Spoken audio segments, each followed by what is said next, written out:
Hey guys, thanks for joining me today on the Terry Holland Show. I am so excited to share this interview with you. I recently got to sit down with Stéphane and Shalee Schafeitel of Success Training Co. and speak with them about how to master your mind power, which is also the title of their new book. They are the market leader in mind power and mental toughness training. And their book, Master Your Mind Power, a manual for your mind and the ultimate guide to mental toughness, recently ranked as number 2 for books to read during the lockdown by USA Today, and the number 3 book to read this summer by Forbes. So they're here to share with you some of the very mind power principles and strategies that have helped them to assist thousands of clients over the past 10 years. So I know that you are going to enjoy this interview as much as I enjoyed talking with Steph and Shay.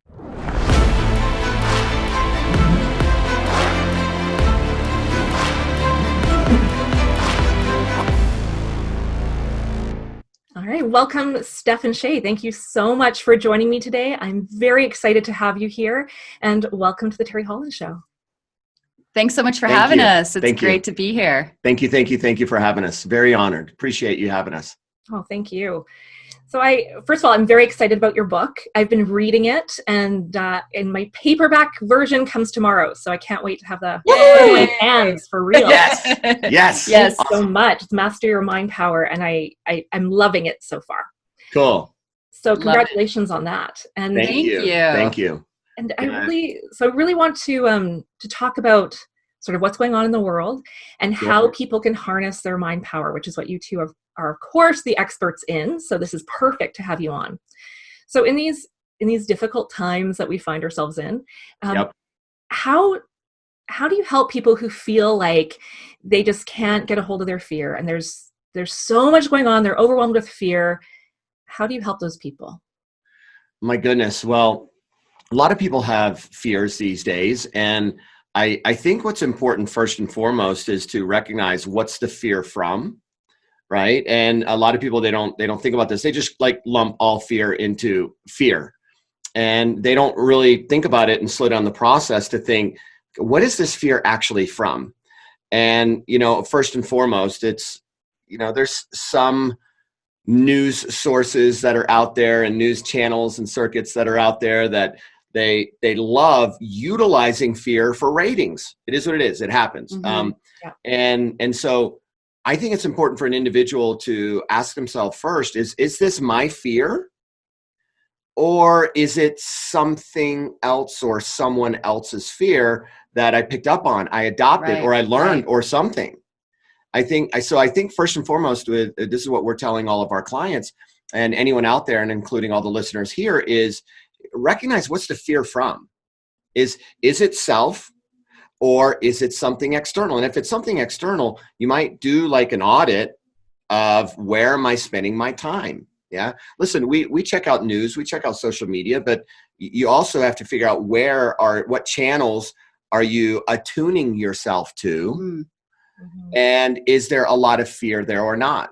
Right. Absolutely. And in doing that, you're able to know, is this a valid fear, or is it an irrational fear that is, like Steph said, someone else's coming from somewhere else, and I'm tapping into that frequency? Yeah.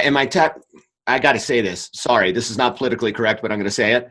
Is it fear porn that I'm tapping into, and it's having a negative reaction and effect inside of me, or is it my fear? Because I think that's first and foremost, is to figure that out. And then after that, well, it's simple. If it's outside of me and it's from some social media channel, or maybe it's from some specific news channel, I'm not saying that all news is bad and fear driven. I'm not saying that all social media is bad and fear driven, but there are places or channels, so to speak, that of which are driven more in that way. Well, if you're getting this visceral feeling inside when you're spending time on a social media channel, you're on your phone or somewhere, or you're watching the TV or whatever, and you don't feel good, shut it off. Yeah. It's like, that's the first indicator. If you don't feel good watching it or consuming it, then turn it off. It's so funny. We've been coaching people, thousands of people, for the last 10 years. And I can't tell you the amount of times people have said, when are you guys going to come up with like a nutrition book? Because you have so many ideas on nutrition and health and this, that, and the other. And we're like, well, that's not our shtick. We do know a lot, and we give some pointed ideas and reference points and whatnot to our clients. But we said, if we were going to write a book on nutrition, it'd be pretty simple. It would be made out of like a nice wood, front cover and a wood back cover. And it had one sheet of papyrus in it, just one. And it would say, eat it. And if you feel good while eating it or after eating it, keep eating it. If you don't feel good, stop eating it. Right. Simple, right? That's the Steph and Shay guide to nutrition. Yeah. It's like each individual person gets to follow their own diet, which is eat what makes you feel good and gives you energy. Right. It's the same thing with what you're doing in terms of absorbing information from whatever channel it may be, from whatever device you use. Right. I mean, right now the data shows that, and this has even changed since, we worked together with you years ago, that 40 million bits per second are coming at us. 40 million. So in 2015, it was 11 million. 11 million. In 1991, it was 2 million. So it's definitely increasing, and we can only consciously process 40 bits out of the 40 million. So we always tell our clients, and sharing it with your audience too, is that if you don't like the 40 bits that you're focused on, change it. Yep. That's all you have to do, is just, you're focused over here, you don't like it, just change it. You have the choice. Just like that. Yep. You don't like this 40 bits, change it. And so I think it's the same thing, is if there's something that's making you not feel good, maybe you're not feeling good about it for a reason, and you should just shut it off. So that's the external fear. And then the internal fear, it's okay, cool. This is mine. I have a fear. And what is this fear rooted in? Where did it come from? Who did I learn it from? It was my mom, my dad, brother, sister, aunt, uncle, grandma, grandpa, somebody. Were they, irrationally always fearful? Or did I have a crazy event in my childhood? Because as Dr. Morris Massey said, a large part of who we are today is who we were when we were 0 to 7. So, and we got this stuff from other people. So if it's something that's internal and it's not external related, then we ask ourselves, what do I want instead of this? I want to be courageous. I want to be strong.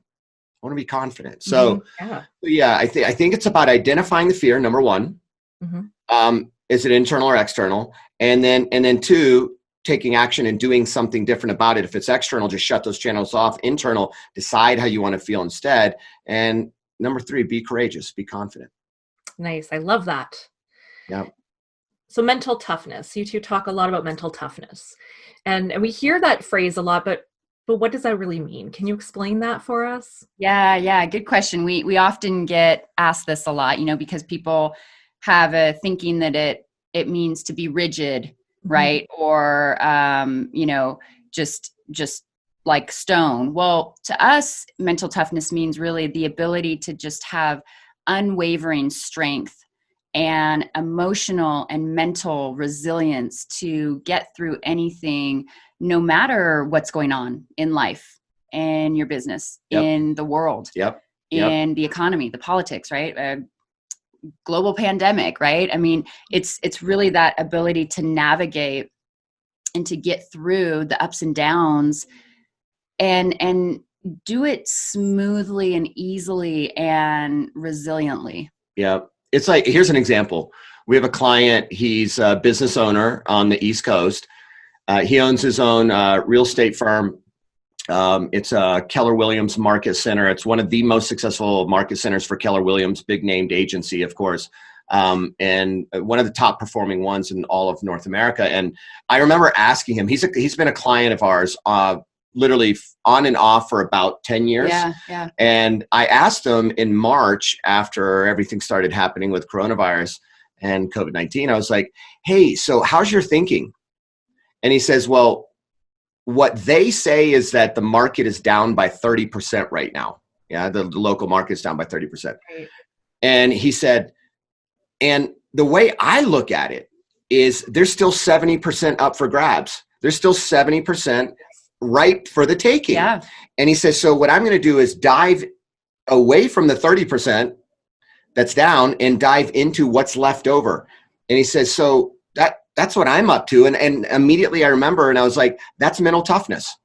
That type of mindset is mental toughness to be able. It's like we had another client many, many years ago after the big housing crisis of 2008.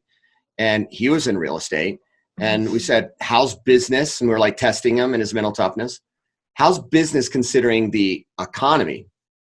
And he went, Steph, Shay, we've been working with each other for a while. I'm surprised you're asking me that question. I said, I'm testing you. And he went, oh, okay. He goes, and then he thinks for a moment. He goes, guys, I create my own economy. That's mental toughness. Yeah. That's mind power, where literally when things should be challenging for you and everything's going against you, you still fight through it and succeed. Yeah. And not just survive whatever that is, but really thrive through it. Yep. Yep. So that's the key. Yeah. We believe that the individuals who have mental toughness and clarity are the most successful individual people in the world. We also believe that in a time of crisis, the individuals who they've got mind power and mental toughness, that they're most likely to succeed. And by the way, we've been saying this for a long time. This year was the ultimate test of that.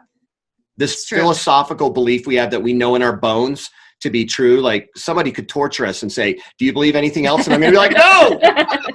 No, mental toughness, so no, seriously, we believe it in our bones. It's ingrained in our DNA. And it's funny, we've had people this year with all the uncertainties and the challenges and the chaos and it's crazy times. Yeah. Right. And they're saying, you guys have been talking about mind power and mental toughness for so long. And now I'm getting it. Like this importance of being resilient inside, like Shay said. It's the difference that makes the difference in terms of succeeding through uncertain times. We don't have one client right now that they're not crushing it in business. Nice. I mean, crushing it, growing amidst the crazy times. Yet it's not easy, yet it's possible. It just requires mental toughness and mind power. Yeah, absolutely. So during these times, how would you advise, say, a CEO who has a lot of fear and concern, and they're wrestling with making tough decisions for their company? Yeah. So here's the interesting thing about that is right now we're working with not just CEOs of companies. We're also working with CEOs of the household. Right. And what we're finding is it's really important to stay really resilient. Here's something. One of our mentors, Darren Hardy. I don't know if you've ever heard of Darren Hardy. Great books. One of our favorites is The Entrepreneur Roller Coaster. Have you read that book? Not yet. No. Stellar book. After you're done with our book, it might be a good next read. Perfect. So he's one of our mentors, and he was previously the publisher of Success Magazine, right? And I remember him telling us this story. We're in, a group training, and he was telling the story about, what does it take to survive through chaos? Well, he had a cool opportunity when he was publisher of Success Magazine. Anyone who is anyone or was someone, he's interviewed them, right? From Steve Jobs to Warren Buffett to Serena Williams to Tiger Woods, Elon Musk. The list goes on and on and on and on and on.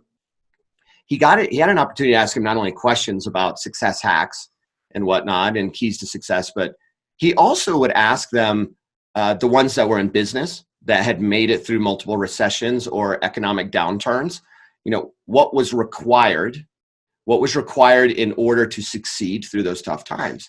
And this stuck with us for many, many, many years. And we share this all the time with clients, and in any interviews we share it as well, because it's valuable information, super valuable information. During challenging times, by the way, hopefully anyone that's listening, this is how to survive through, or watching, how to survive through a recession. But not only how to survive through a recession, but how to thrive through the recession.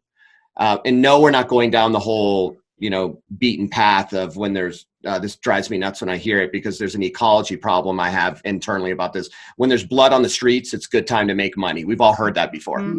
I look at that like, oh, you're making money and winning while others are losing.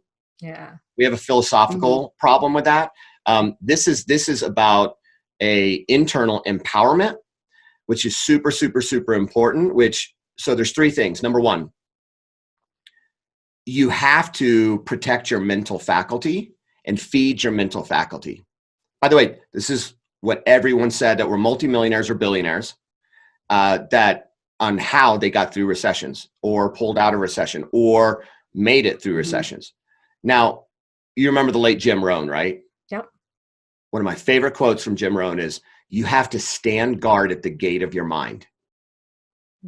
You have to stand guard at the gate of your mind. We put that quote in the book, and we think it's so important because the reality is there's a lot of gobbledygook and garbage that's out there. And if we're attuned to that, like we were talking about earlier, then you become that. Yeah, you feel like that. You feel like garbage. Right. So protect your mind from garbage. It's like garbage in, garbage out. Right. Ego. Mm-hmm, right. Mm-hmm. So that's number one, but also feed your mind. All of the individuals, the entrepreneurs, executives, multimillionaires, billionaires that were interviewed, they all said that when a recession was happening or any sort of a global crisis, they were actually investing more in their mind, right? Which is why everyone that's listening, that has an opportunity and hasn't trained with Terry needs to go to your training. Seriously, you're good. And if they haven't taken the training, they need to take your training and buy our book. Do both. But so, no, seriously. It'll get you where you want to be. It will. So the multimillionaires and billionaires, they literally, when times are tough, they start investing more in their mind. So that's number one, is mental faculty. Protect it, feed it, protect it, feed it, protect it, feed it. Number two is focus on your vision, the goals that you have. We call them in the book big effing goals, BEGs, BEGs for short, right? Modeled after the great Jim Collins and his mindset of BHAGs, right? Which is the big hairy, audacious goals. Yeah. We like things in threes, so we simplified and called them BEGs. And we like the sound of big effing goals. Anyway. Yeah, it's good. So now you got your big effing goals. You've got your long-term vision. We're talking about 1, 5, 10-year vision, all the way up to 25 years from now, all the way out to your obituary, right? Mm-hmm. You focus on all of the things you want to have happen almost with blinders on during the recession, and let it pull you through to it. That doesn't mean having your head in the sand. Right. You should be aware. Yep. Yet at the same time, paradoxically, hyper vigilant in your focus, intensely and intently focused on your vision, and everything else kind of disappears and, the noise quiets down. Yeah. Right. Right. Number three is when everybody is zigging, you zag. We've all heard about pivoting. Mm-hmm. That's how they explained it, essentially was that they were doing something different. They would literally zag when everyone else was zigging. That means doing something different. That means what we like to say is when there's a fire, like a global pandemic, or a recession, most people are running away from the fire. You need to run into the fire. I don't mean literally into a fire. Right. You know what I mean by that? Like, metaphorically, like go into it, like be a firefighter. Yeah. Be the firefighter. And, it's like when everything hit with COVID-19, we were like, let's get to work.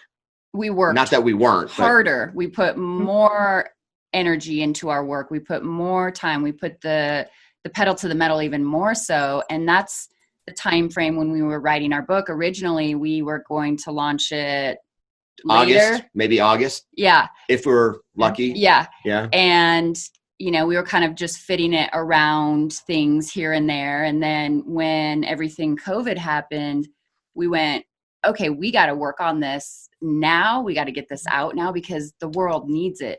So we didn't sacrifice any quality of the book or take away from our clients. It just meant we put in more hours before. And hired more people. And after, and got to work. Yeah. We had multiple proofreaders going through it and whatnot. But that was us running into the fire. And we broke through our own limitations of what we thought was possible in a day, and got through our own running parachutes, which we talk about in the book. So yeah, running into the fire. Yeah, we needed to run into the fire. It was a 10-year project from a research standpoint, our book, and then a year full-on content creation, about 5 months of like fingers to keys. A lot of hard work, and we were like, okay, let's get it out. So that was our way of zagging. It was like, okay, good. We launched a free online training quickly, wrote it, filmed it, produced it, published it like as quick, like probably within a month, like a whole bunch of things. So that's the three things. So mental faculty, protect it, feed it, protect it, feed it, protect it, feed it. Number two, focused on your big effing goals, your visions. Yeah, the long-term goals, like almost with blinders on. Number three, when everyone's zigging, you zag. These are the three things that not only will cause an individual to survive through a global pandemic or an economic recession, it'll cause an individual to thrive because they're the fighters. Mm-hmm. Here, I have a question for you, Terry. You're familiar with the three psychological reptilian brain unconscious processes: fight, flight, freeze, right? Okay. Have you noticed a great divide happening between the fighters and those that are freezing and fleeing? Have you noticed that? Yes, huge. Yeah. What percentage do you think you've seen in individuals that are the fighters? And I don't mean fighting other people. I mean fighting for their own survival. Yeah. What have you seen? I would say it's less. Yeah. Like considerably less. Yep. Yeah. Yeah. Yep. I would agree. Yeah. I think that a lot of people are slipping into this paralysis. Mm-hmm. Like, I'm just going to wait To see what happens until all of this clears up. Yeah. And the storm moves on, Mm-hmm. and then I'm going to act. That concerns the heck out of us. Mm-hmm. Yeah. Big time. Big time. And then you've got the individuals that are like literally retreating big time, like just scaling back, scaling back, scaling back. And I can't tell which one I'm more concerned about, but Right. I know that I mean, you have one of the top podcasts in Canada and probably North America. You've got a lot of listeners, and probably the people that are listening to this, they have this potential and the possibility to do great things. And, we would recommend to everybody that's listening in or watching in, if they're seeing the video version, be the fighter. Like, find something inside to fight for. I'm not talking about fighting other people. I'm talking about something to fight for. Yeah. In your life, what is it? For some people, it might be their family. For some people, it might be, their, if they own a business, it's their employees, their company, their staff, their clients, or, is it your friends, your network? Everybody has something that's worth fighting for in life. And if it's none of those, then it's just yourself, right? Yourself is worth fighting for. For Rufus. Fighting for Rufus. For Rufus. We're fighting for the bear. Yes. Our furry four-legged kid, for sure. It's switching over to talk about the CEOs of the household for a moment, because we were talking about CEOs of business. And also, for any parents out there listening, it really, when you have kids, they are constantly watching, and they're picking up on our unconscious That's a good point. behaviors and actions. And so if you are getting mentally tough, then your little ones are going to get mentally tough. Yeah. And if you improve your mindset and your mind power, then you're not just doing it for yourself, you're also doing it for those who admire you and are watching you. And if you're freaking out, well, the little ones are going to think that that's a normal behavior whenever challenges happen. Right. Fast forward 30 years and there's someone that's always high stress, high anxiety, freaking out about everything. And so that was also part of our inspiration writing the book, was to give, yes, we work with a lot of entrepreneurs and executives, yet we know equally that the household, when they improve in work, in business, they improve in their household, in their life, in their families. And so when they're improving their mental faculty, that will, domino effect into their partnership and their children and whatnot. And so that was a big inspiration for us too, as to how can we make this something that will have a great impact on not just the individual, but ripple effect out to, their family, their network, their community as well. Terry, you've read through chapter 1, I assume? Yep. Did you go through the 4 switches of passion, and then that leads into the passion mantra? Did you get a chance to do that yet? I did. I haven't completed that part. Okay. because I got a Okay. little stuck on it. We're not grading you. I was just Okay. curious. I was like, oh no. Wasn't required. No. No, we're just curious because that section of that book, we don't know how to explain how already there in chapter 1 is the keys to each individual's kingdom. Right. When they get clear on their 3 Ps, their principles, their passion, and their purpose, things will start to flow. And it will even flow during a global pandemic. We know so because our own experiences, more importantly, our clients' experiences, they're experiencing all their climactic scenes in their movies. Right. And it's because they get their 3 Ps. So principles are like values. Passion, by the way, we don't talk about passion as an emotion. Some people do. We talk about it less as an emotion, more like a driver, like a motivator. Like what ignites the fire within. That cauldron within you. And then, of course, your purpose, which is dynamic. It's living, it's breathing, it's shifting. It's changing, But when you have those 3 things in alignment, you get through anything. I mean, there were some days where some information we were finding out, through the airwaves about things going on in the world and this, that, or the other. We're like, it's heavy. Wow, it's heavy. Yeah. This is really, really, really heavy. And, I remember I would recite my passion mantra to myself and I'm like, okay, cool.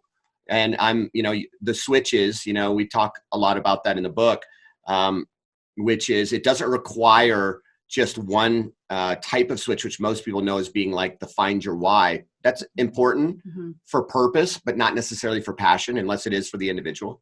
Right. But once an individual gets what switches on passion within them, the 1, maybe 2 things, they can actually activate that on a daily basis. And that will get you through a pandemic. That'll get you through a global crisis. Yeah, it'll literally, if somebody's down, it will help them to ignite that fire within and give them that drive. And, first you got to know what that is. And then when you utilize it and tap into it regularly, I mean, we task our clients to post it all over, in their office, on their computer, put it on their bathroom mirror, in their car, just all over the house so that they're constantly seeing it and being reminded of, okay, yes, this is why I'm doing what I'm doing, and tap into that passion. Yeah.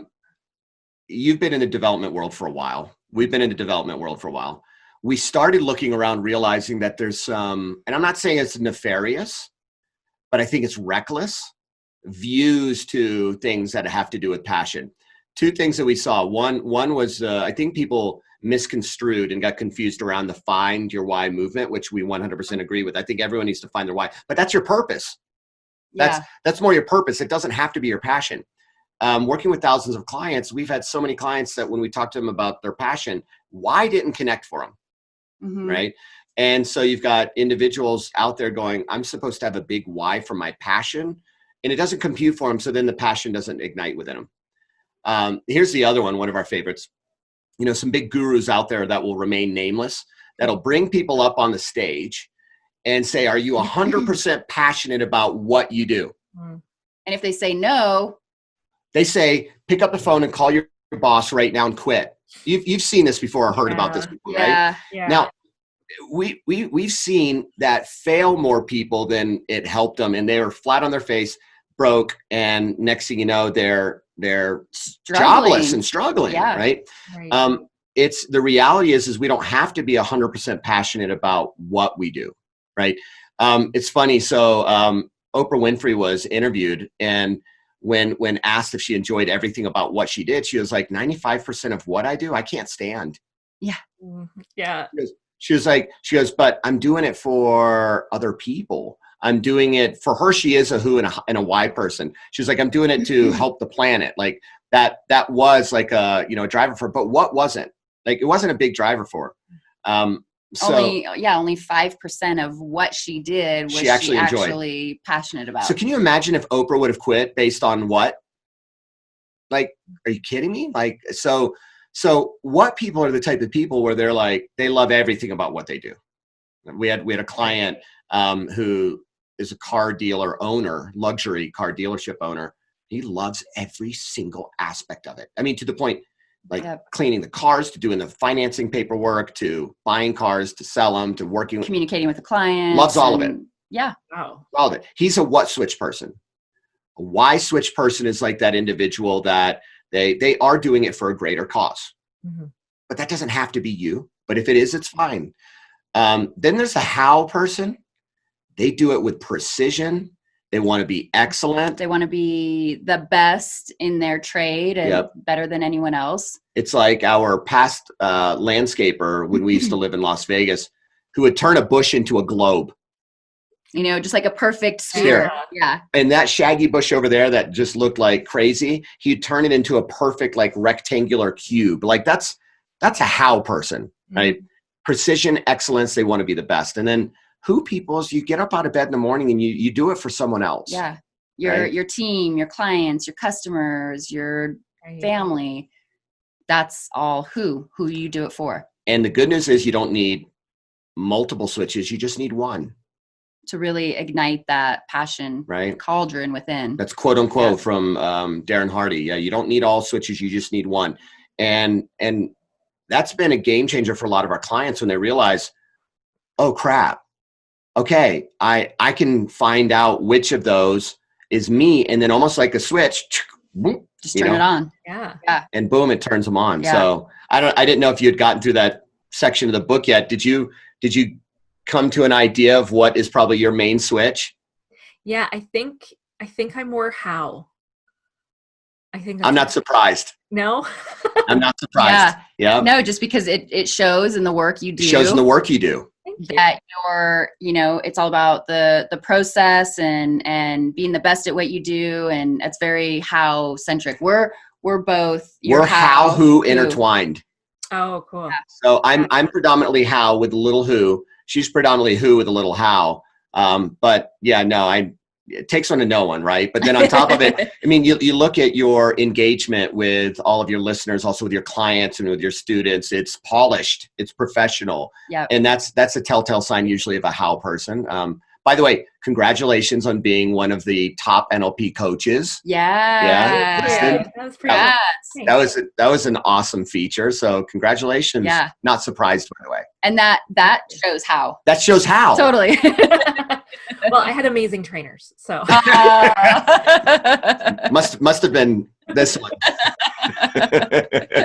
Hey, we've learned as much, if not more, from our students, so we appreciate you. But Definitely. no, I'm not surprised that you're how. Yeah. Because I know precision and excellence has always been important to you. Mm-hmm, absolutely. That's called congruency. Yeah. So no, and then what's fun about that is you figure out the switch. You write a mantra, which that's kind of our thing that we did to pick up where Darren left off with it, is developing that mantra, putting it on sticky notes all over the place. And it's like, you got to do a mundane task. It's like, for me, I don't care going through email. It's not my thing. Me neither. Just not my thing, but it's important in business, right? Yeah. So I look at my Post-it note and it says, I am doing this to be the best at what I do. And for my family and for my teammates and also for my clients and students. So how? I just got chills, by the way. Instantly, I'm like, okay, cool. I'm doing this email to be the best. Yeah. You know what? I'm going to be the best writer of this email that exists. I'm going to write this email because I know it's going to create a domino effect for my teammates in our company, to my family and our clients and students. So it gives you a new drive toward what you do. It completely changes the perspective, and then it just ignites that within you. And then all of a sudden you're like, yeah, I'm going to do this email. You get excited about it. So that has not only helped us, but our clients just get through this time period and really, no matter what all the noise is going on around, they're able to just kind of bring it in, rein in their focus, and ignite their passion within, and then they're going off and doing what they're doing, and they're thriving. Off they go. Yeah. I know, tangent, by the way. So sorry about that. But no, I love it. We thought such valuable information right now, especially amidst these times. If you got the fire going, you can get through anything. Yeah, absolutely. It's true. Can you mention your clients? Can you give us some examples of how mental toughness has helped your clients? Yeah, absolutely. Yeah. One comes to mind for me that I've been working with individually. Sometimes we'll do that in our schedule and, take one-on-one clients. Sometimes we work 2-on-1. So this particular woman, she was having a lot of fears and was very stressed and anxious. And this was pre-COVID. So this was last year. And she was at, if we take a scale from 0 to 10, 0 being no anxiety, 10 being high anxiety, Yep. Stress, what kind of group anxiety, stress, fear all together. She was at a level 9. Wow. And, I said, where would you like to be? And she goes, I'd like to be at 0 if possible. Like, actually, she said, I take that back. She said she would like to be, this was her thinking at the time. She goes, I'd like to be like a 1 or a 2. Is that possible? And I was like, I think it's possible. Do you think it's possible? And she goes, yeah, it was later she wanted it to be at a 0 because she didn't think 0 is possible she at didn't. first. Right. And so we started with there, and I said, yeah, absolutely. I think that's possible. Do you? And she goes, well, yeah, I think so. That's why I'm here. And I was like, perfect. So over the course of our working together and taking a lot of the concepts that we now have in the book, we were able to get her from that 9 down to a 2. And then, shortly thereafter, a 1. Yep. And today she's now at a 0. Yet she's taken everything and implemented it day by day. And she's had to change, her behaviors and certain things and her thinking that she was doing before that was tapping her into that fear. And, a lot of that had to do with where her focus was. Mm-hmm. And so we changed that. And so she was already gaining massive results before COVID happened. And then here we are today still working with her because we were with her for a 12-month contract. And she's, I check in all the time and I say, where would you have been last year before coaching, right now during COVID? She goes, I'd have been a mess. I don't even know if I'd be here. Like, I've been such a mess. She's got 2 kids. And I remember she was like, I'd be, you told me afterwards, Yeah. it's like, I would have been such a mess, probably a basket case, like Yeah. a total wreck. Yeah. And so she, really, really stepped it up, got it together. And she's like, she goes, I can't imagine where I would be right now. So it's possible, to get there. It is possible to rein in the thinking, our feelings, our behaviors, and to get in control of it. She was somebody who felt like everything was out of control and that she was at the effect of everything going on. And now she's somebody who believes I'm in control, and she catches herself, when things happen and, let's face it, this whole time period hasn't been easy. She's still at, at worst, a 1 to a 2 on her stress level. So, that's been really, really good to see somebody kind of, where they were before and then now where they are after COVID, and they're actually better than when they started before. Amazing. Yeah. Yeah.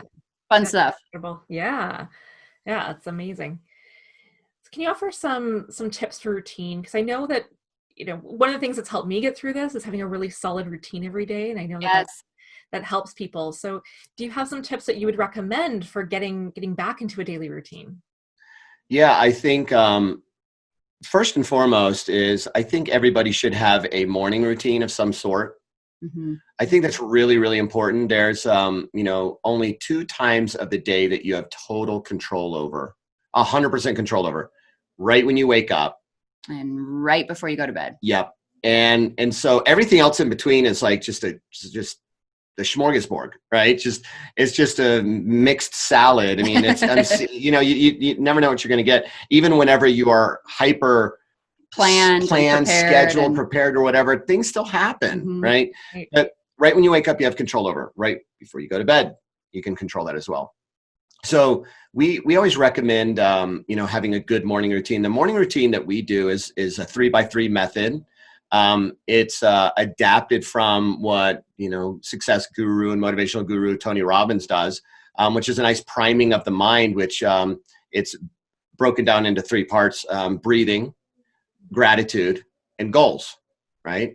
So breathing, we do a very forceful, uplifting, energetic nose breath known as the skull breath, right? From the Far East, where, you're breathing in through your nose and out through your nose, but quite forcefully.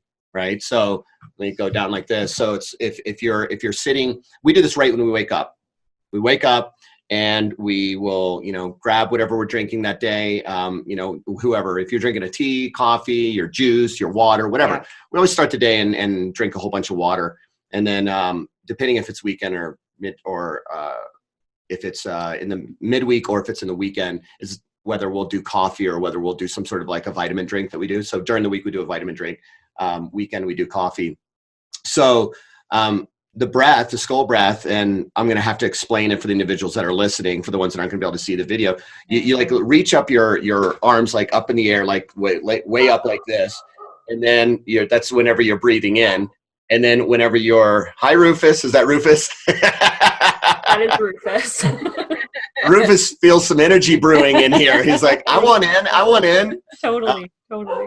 So you're closing your eyes and you breathe in through your nose as you reach up, and then you breathe out through your nose, and it's almost like you're pulling energy down. Yeah, so it's like you have your hands extended upward and palms open, and then you pull down. So it's like you're grabbing energy from the sun. If you imagine the sun up above you, and then you're pulling it down into your body. But you do in through the nose, out through the nose, forcefully over and over again. We do 3 sets of 30, right? So it's like 30 times. And I'm already warm, by the way. Yeah, I just did like 10 of them. Definitely. It'll warm you up energy. fast. It'll also, it'll wake up your mind. Mm-hmm. It'll wake up your mind. When you're going in through the nose and out through the nose, the science behind it is you're producing nitric oxide, which dumps into the bloodstream, which will wake up your mind, right? And then a whole bunch of other benefits of that as well. So we do 3 sets of that sort of breathing, and which feels really good. That felt good, by the way. And so, have you ever done that sort of breath before? No, not that kind. I'm going to try. Are you kidding me? Oh, it's nice. Try it right now. Yeah. Try it now. Come on. Me? Yeah, we'll do it with you. Yeah, So okay, cool.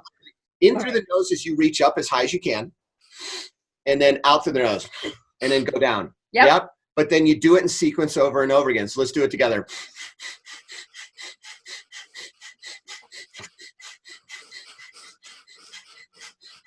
At your own pace that you can do. Are you feeling warmer? Yes. Yeah. Very Yes. Right? amazing. Talk about a natural boost of metabolism. It right? is. It is. So you do that 30 times. and you might need to ease into it. We do 3 sets of 30. Maybe in the beginning it's 10 to 15. Listen to your body. Don't go too fast, not too slow. Find a speed that's good for you. Yeah. So yeah, that's known as the skull breath. Cool. Very powerful breathing technique that will literally in the morning, boom, wake you up. And so we start with that, get you nice and centered. And then after that, you do that 3 times. 3 times. So 30, 3 sets. 3 sets of 30. With 15 to 30 seconds rest in between. Okay. Yeah, after you do it, 30 times, then, excuse me, you kind of settle for a second and just feel your body. Do a systems check. Mm-hmm. Make sure all's good. Like take an elevator from your mind down to your toes and back up, right? Making sure every organ's good, right? Everything's good and healthy and well. And so we do that between each of the 3 sets. The second part is gratitude. We all know it's impossible. Well, maybe not everyone knows this, but it is impossible to hold a negative state in consciousness while you're in gratitude. Mm-hmm. And the science behind it too, it puts all of the positive chemicals and hormones into our bloodstream. Mm-hmm. It makes it almost impossible, virtually impossible, to be in a negative state. And a lot of people don't know that when a lot of the, did you know a lot of the astronauts that went to the moon and back, whether they've set foot on the moon or not, they experienced depression when they came back to Earth? Oh, I didn't know that. One of the ways that the mental health experts got them, because think about it, huge goal. I want to go to the moon. They go to the moon, they're back on Earth, and they're like, nothing compares. What's next? Right. They got them back and got them to focus on the little things they could be grateful for. Like the wind on Earth, mm-hmm. the mountains on Earth, the sun from Earth. Yeah, a blade of grass on Earth. Literally, the smell of the forest or the smell of freshly cut grass, and that's what popped them up out of depression chemically. So there's no doubt that gratitude is very powerful. Mm-hmm. So what we do is put our hands over our heart. You're the NLP expert. You know what that does. It creates an anchor on the chest, right? Yep. And that you put your hands over your heart, and it also feels good to have heart chakra energy. So you put your hands over your heart and really bathe in something you're grateful for. For about 30 seconds, Yep. 30 to 60 seconds. And, really go back to that moment, see what you saw, hear what you heard, feel what you felt, as Yep. if you were there, and just feel all the gratitude. And so you do that, you do 3 gratitudes.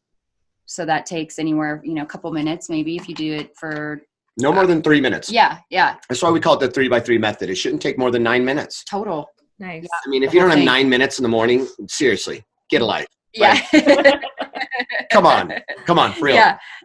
So that's part 2 is focusing on gratitude. 3 Gratitude. things, really bathe in it. If it's in the past, bathe in it like you're there now. If it's in the present, visualize it in front of you or see it in front of you. Yep. And bathe in the gratitude. 3 is you set 3 big effing goals, but it could even be a mini goal, which we talk about in our book. The mini goals are what lead up to big effing goals. So it could be a goal for the day, for the week, the month, the year, the decade, whatever. We do a goal every single day of, how each of our client sessions are going to go. I did a goal this morning that we were going to have a great interview Exactly. today. Exactly. Right? Cool. Good. So it's like whatever's going on in the day, we do one for that. And then maybe we do one for the week. And then I'm warm. Me too. Are you warm? Are you warm? It's good. And then maybe one for the month. I mean, that part's fluid and flexible. It's really whatever, you desire and what you've got going on. Or they could be 3 goals for that day if you've got a really important day going on. Today, all 3 of my goals had to do with today. I had Yep. a really important coaching session this morning where we had to get into some deep stuff. So I did a goal on that, goal on this. And then we've got some important meetings coming up this afternoon with our marketing team and also our automation team. So for me, all 3 goals today were of today. And with the goals, you just really, see them, feel them, hear them, everything happening 100% exactly how you want it to be.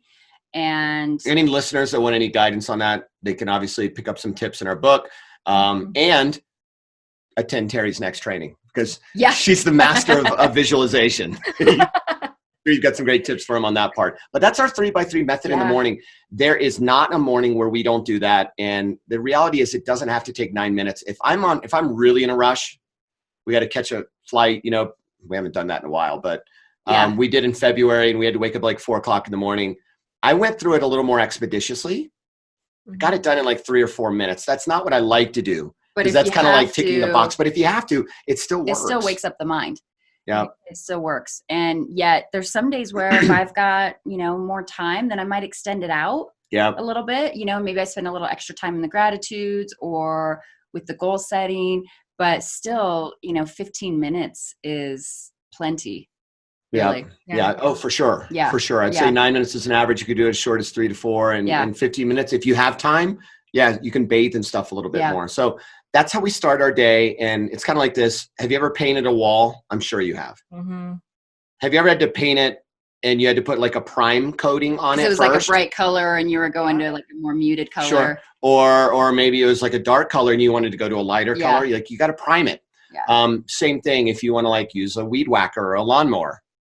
You gotta, there's that little squishy thing, you gotta prime it. It primes it with some fuel, right? You gotta prime it. Yeah. We need to be primed as well. And the best way to do that is right when we wake up, don't look at the phones, stay away from the phones, grab your morning beverage after drinking a bunch of water and then literally go to a little quiet spot and do the morning routine. Yeah. I mean, even, we have a lot of parents, a lot of busy professionals that are parents that we work with. And, we say, hey, we know you have kids. We know that when they get up, it's all focused on them. So, is it possible for you to get up 15 minutes earlier before the kids? And they say, yeah, I can do that. Okay, great. Do that. Go find your quiet corner of the house and go do your morning routine. And they do it and they're like, wow, this is the most amazing. Seriously, it seems so simple and it is, yet it's so powerful. Very, very, very powerful. Do you have a morning routine? I do. Yeah. Cool. Yeah. But now I'm going to add this. Yes. Yes. Cool. Let us know how you like it. Let us know how you like it. For sure. Yeah. My morning routine's usually longer, but I like this. I like how short it is. So there's no reason to not do it. Exactly. It's easy. Yeah. And there is more detail if you like more details for you or any of your listeners in the book. It's in the part three, which is all about habits. Yep. So it gives more details about your morning routine, and just as we explained. But if somebody wants to read through it, it's there step by step. Yeah. You'll have to let us know how it goes. Yeah, definitely. We say if somebody's doing something and it's working, don't replace. Add to, knowing that this is just a small little ad. Yeah. And then, if we have time, we go through that. And then that's when we get into our meditation and prayer, right? And that can take a little bit longer, but this is how we start it. And then depending on time, we do everything else and it kind of cakes on top of it. And then our exercise is added on. So, it's like we have about a 60-minute window and we do all these things, but the morning routine for mental toughness, what we just did, the breathing, the gratitude and the goals is absolutely what we start with every day. And to close the loop about the 2 times we have most control over our days, which is right when we wake up and right before we go to bed. In the book, because I know we're tight on time, in the book, we talk all about what is our evening routine. So we have our morning routine dialed, our evening routine dialed, and then the middle, like we said, is, it's a mismatch. Mismatch? Which one is it? A mix. A mix. A